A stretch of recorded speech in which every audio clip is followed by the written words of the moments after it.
replacing ECM port 150. You need to charge the battery, so the battery is very strong and there's no sign to low battery and no restriction for ECU reprogramming.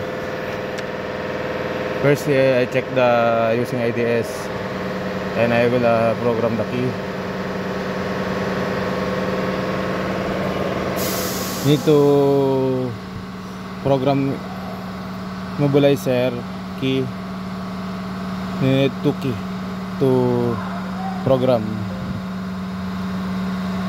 Yeah. Let's proceed 10 when enable the parameter. Yes, I have 2 key there.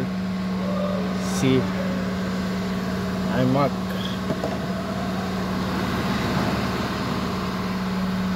But the camera is not going back. I replace the ECM. See, wait for 10 minutes to finish the FATSKey programming.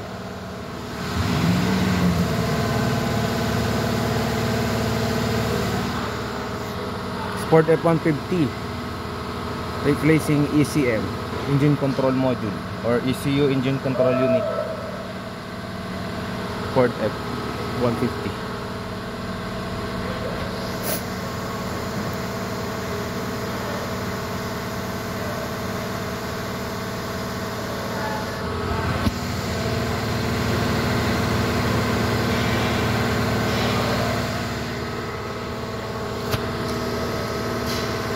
If you replace the computer or the ECM unit, you need to have a 2 key so you can program it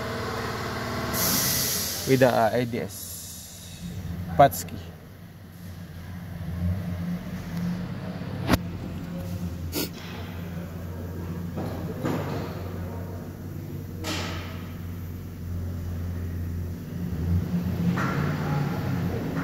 Ford 2014 F150 pack.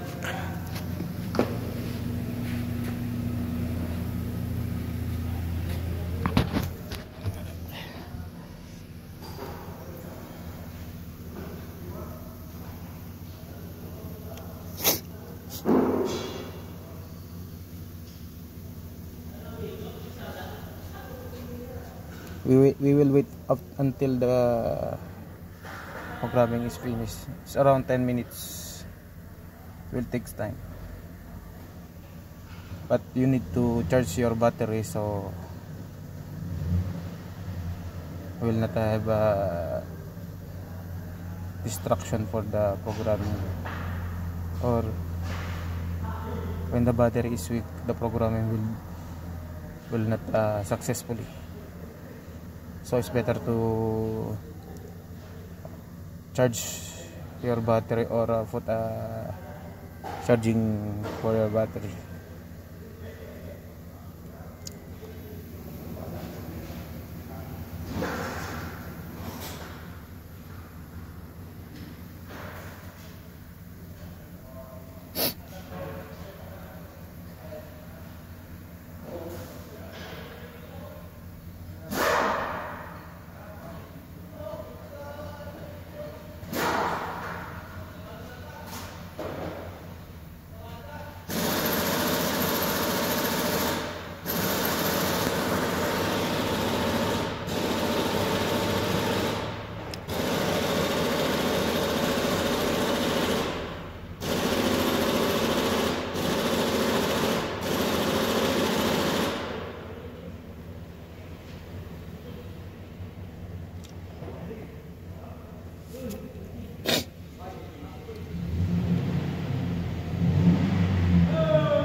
It's around 7 minutes right now,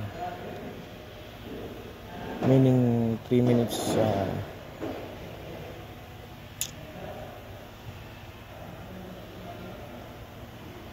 after you do this security or FATSCI programming, you need to reprogram a ECM, engine control model, reprogramming the module. So the VIN number will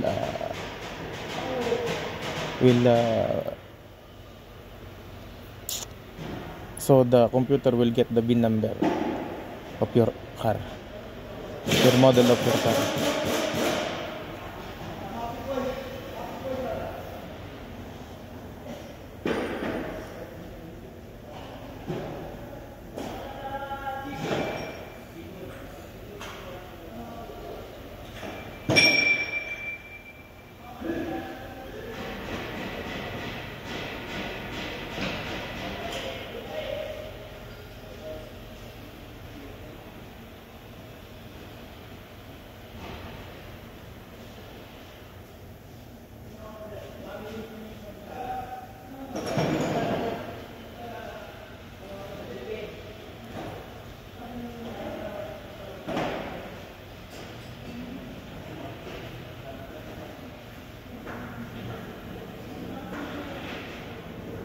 Gaining security access. Operation in progress.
Okay, it's done.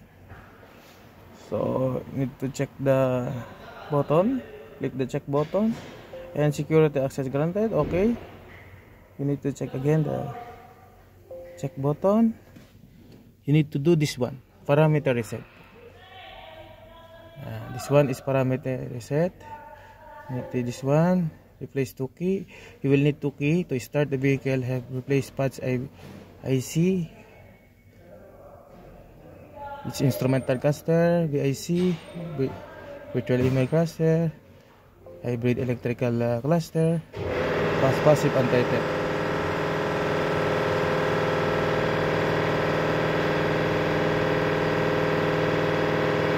Successful. Then module reset, parameter reset, ignition up, then on. Check. Then you can see this one, ignition key code erase. Okay, boss. Need to check this one. You will need 2 key to start the vehicle. Do you wish to continue? Yes. Carried out operation progress. Operation has been successful. All known key have been reset. Maximum program. Check. Then turn off the ignition cylinder. Wait for 6 seconds. 5, 6, and then do 1, 2, 3, 4, 5, 6. Turn off. Then put another key. Then 1, 2, 3, 4, 5, 6. Turn off. Then again, turn the ignition in. 1, 2, 3, 4, 5, 6. And then check it's okay. 2 key are now programmed. Performing. We lost security to key cycle. Rerun the path function. Rerun diagnostics to perform other paths key. Okay. Then click the check button. Then turn this ignition up. Then okay, finish.